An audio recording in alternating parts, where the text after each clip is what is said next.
Alors, bienvenue dans cette vidéo, une vidéo en voiture, intimiste, comme d'habitude, comme tu connais sur la chaîne finalement. Je sais que vous appréciez énormément ce format.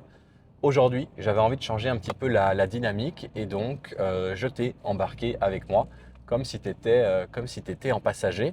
Alors, euh, il y aura peut-être quelques petites excitations, quelques moments de réflexion. Dis-moi si ça te dérange parce que comme tu le sais, j'habite au Panama et la conduite peut parfois être un petit peu euh, spéciale, un petit peu sportive et nécessiter un petit peu plus d'attention que quand je suis stationné simplement. Donc j'espère que tu m'en voudras pas.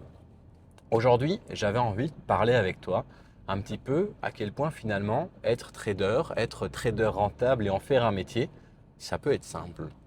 Il y a beaucoup de personnes, peut-être que c'est ton cas, c'est le cas d'une grande majorité, qui, après quelques semaines, quelques mois, quelques années dans le trading, se retrouvent finalement dans cette boucle où on n'est pas rentable, on a déjà vu un petit peu de résultats, mais la personne, elle est toujours là à chercher un résultat, à se former, à passer du temps sur les graphiques, à bosser, mais pourtant ça marche pas, pourtant ça paye pas et c'est jamais débloqué. Donc, moi, j'ai envie de parler de plusieurs choses. La première, c'est que il faut revenir un petit peu aux bases. Et les bases, c'est quoi? C'est que le trading, c'est un métier de la finance. Il y a des enjeux et on est très loin de l'image Lamborghini, Dubaï, un petit peu tous ces clichés-là qui, malheureusement, attirent et font en sorte que le trading est associé un petit peu à cette image bling bling, alors que l'essentiel du trading finalement c'est quoi? Ça va être des maths, ça va être des maths sur. Alors tu peux travailler de la manière que tu veux. Si tu es quant, là ça va être purement des maths, mais même si tu travailles avec une approche fondamentale et une approche technique, finalement ça va être un jeu de probabilités, une série de probabilités, puisque à court terme tu vas pas avoir le contrôle sur le résultat, sur le outcome finalement d'une seule position. Une seule position peut parfaitement gagner, pas parce que tu as fait ce qu'il fallait, juste parce qu'elle s'avère gagnante, comme tu peux avoir fait tout ce qu'il fallait et la position peut résulter d'une perte et peut-être que la semaine prochaine, les scénarios et le graphique, tout ce que tu veux, seront dans une configuration identique et qu'à ce moment-là, ça va passer ou ça va pas passer. Et ça ne veut pas dire que tu as mieux travaillé ou que tu as moins bien travaillé. Ça veut simplement dire que tu dois accepter cette règle et cette incertitude qui existe dans le trading. C'est pas de la chance, comme on pourrait appeler peut-être au poker, cette part de variance qui finalement, oui, on sait que si on joue 1000 coups, 10 000 trades, et bien sur ces 10 000 trades, il y en aura une certaine part, un certain échantillon qui va pas se passer entre guillemets comme prévu, comme attendu. Sur certains, on aura du data et on pourra comprendre, analyser et ajuster le tir pour les prochains trades, les prochaines sessions. Et sur d'autres, la réalité, c'est qu'on ne le saura jamais. Et par rapport à ça, j'ai aussi envie que tu ajustes tes attentes. Donc là, par exemple, ici, comme tu le sais, c'est pas un secret, j'ai lancé le Shark Training Protocol et j'ai eu un call avec quelqu'un qui était intéressé par rejoindre le call et il me dit, mais toi, en termes de win rate, t'en es où? En termes de risk reward, t'en es où? Et donc, moi, je lui ai dit, bah, écoute, je suis à environ 60-65% et mes risk reward, je suis pas le mec d'Instagram. J'ai pas des risk reward de 5, 6, 7, 20, comme on peut voir dès qu'on ouvre Instagram, où tout le monde est rentable et tout le monde fait du cash, tout le monde est millionnaire. C'est pas mon cas. Et en fait, à ce moment-là, il a dit, ah ok, bah écoute, je te remercie, ça va pas m'intéresser. Et ça, j'étais assez abasourdi. Donc moi, ok, j'allais pas me disputer avec la personne. En plus, c'était un gars qui avait déjà une bonne cinquantaine d'années. Mais j'étais en fait assez surpris de ses attentes parce que je crois que lui, en fait, il était à la recherche d'un système, d'un Graal, d'un modèle de trading que finalement, si je dois être honnête avec lui, peut-être qu'il regardera cette vidéo, eh ben, il va jamais trouver. 90% de win rate, 90 pour les Français, ça n'existe pas. Ça n'existe pas, ou du moins ça n'existe pas sur le long terme. Et je connais aucun trader qui en a fait son métier, qui a un win rate de 90, 90%. Aussi, au niveau du risk reward, tout le monde est obsédé par obtenir le plus grand risk reward. Et donc moi, finalement, je lui ai dit que ma moyenne, elle était autour de 1,8, 2, 2,5. Alors ça va peut-être te surprendre, te décevoir si tu es en train de regarder cette vidéo, mais la réalité c'est que ça marche pour moi et si ça marche pour moi, j'ai pas à aller modifier, j'ai pas à aller changer parce que j'ai vu un gars qui avait fait ça. Et en fait, je ne sais pas à quoi s'imaginer cette personne, mais la réalité c'est que il faut réellement changer ses attentes parce que les home runs en trading ça existe et c'est justement ce qui des fois va porter ton mois, ton trimestre, voire ton année entière. Mais la réalité, c'est que 90% du temps, 90% de l'année, ton travail, ça va pas être des home runs. Ça va être des petits gains, des petites pertes ou alors des gains un petit peu plus importants. Et là, tu as remarqué que j'ai dit jamais de grandes pertes. Ça, c'est la règle numéro un en trading. Si tu veux être rentable, si tu veux en faire ton métier, c'est de jamais faire n'importe quoi. Si tu fais n'importe quoi, si tu pètes un plomb et tu te dis, ah tant pis, je vais envoyer 4%, 5%, j'ai envoyé 10% de mon compte et que la position, elle se passe mal, tu vas pas devoir faire 10% pour récupérer ton compte. Tu vas devoir faire beaucoup plus, puisqu'en termes de pourcentage, peut-être que tu avais un compte à 100 000, tu es descendu à 90 000, bah, si tu fais 10%, tu vas remonter à 99. Donc, tu dois faire à chaque fois plus. Si tu perds 50% de ton compte, tu dois faire 100% de performance pour le récupérer.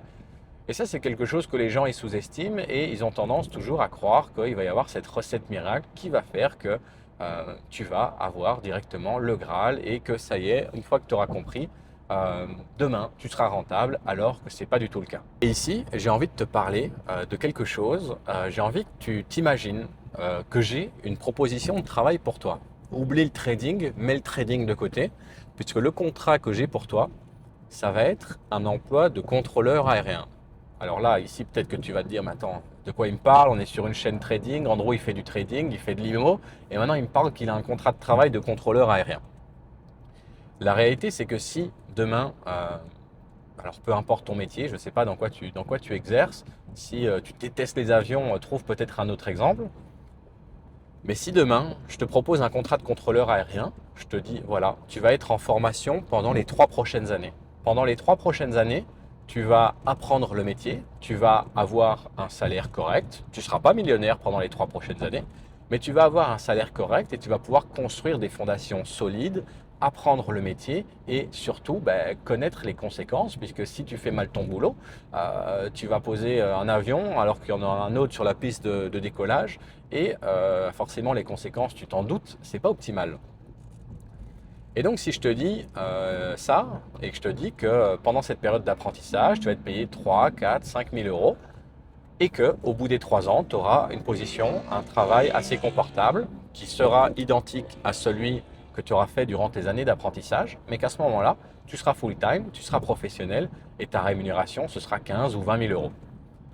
À ce moment-là, peu importe ce que tu fais dans la vie, je crois qu'il y en a beaucoup d'entre vous qui vont me dire, eh bien écoute, je suis chaud, je comprends les implications, je comprends que je vais devoir me présenter tous les jours, je comprends que je vais devoir étudier comment ça marche, étudier les vecteurs, étudier ça, et je comprends que je vais devoir être discipliné, je vais devoir être calme parce que il y a des enjeux, il y a des vies, et il n'est pas question de faire n'importe quoi et de cracher un avion. Mais pourquoi tu ne fais pas la même chose dans ton trading? Tout le monde est OK lorsqu'une position, lorsqu'un poste comme ça se présente, quand c'est du salariat.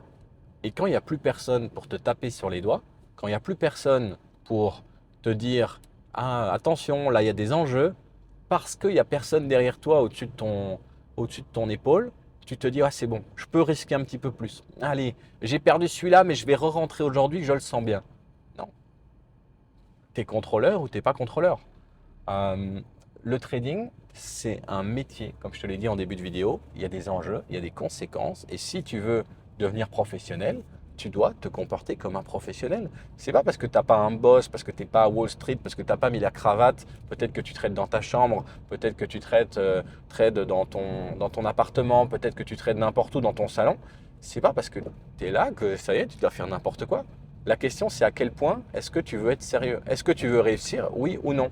Et donc finalement, si tu veux devenir rentable en trading, la clé de la réussite, ça va être d'avoir un process rigoureux, d'avoir des règles strictes, d'avoir une méthodologie, d'avoir un système qui fonctionne, de gérer ton risque comme la prunelle de tes yeux. Je te dis, imagine que c'est un avion.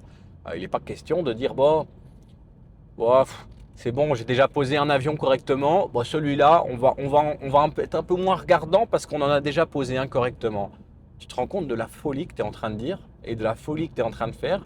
Et l'avion que tu vas cracher, c'est ton compte de trading. Donc en plus de ça, j'ai envie que tu comprennes réellement les mathématiques derrière le trading. Si tu perds le trade, comprends que peut-être c'était toi, peut-être que tu n'as pas fait ton travail et à ce moment-là, parce que tu es un professionnel, parce que tu es un contrôleur, tu vas à tête reposée dans 2 heures, 4 heures, 8 heures, 24 heures, te poser, tout passer en revue et analyser ce que tu as bien fait et ce que tu as mal fait. Mais peut-être que tu as bien fait ton travail, que tu as respecté ton plan et que le trade il n'a pas payout, que juste il passe en perte comptable, il passe dans cette partie de variance, dans cette partie que tu as finalement pas su contrôler et que voilà, ben ça fait partie du jeu. Et ça, tu dois le comprendre, tu dois l'accepter. Une fois que tu comprends que tout n'est pas entre tes mains, qu'il y a une part que tu ne contrôleras jamais, et bien en fait, ça devient beaucoup plus facile de lâcher. Ça devient beaucoup plus facile de lâcher et de ne pas overtrader. Lorsque tu crois que tu contrôles tout, que tu peux rentrer 1, 2, 3, 4, 5, ah mais là c'est pas passé, faut que je renvoie un double, faut que je renvoie, faut que je... Ah je me suis fait stopper de 3 pips. Non, c'est pas du tout le plan à faire et c'est pas comme ça que tu vas devenir rentable.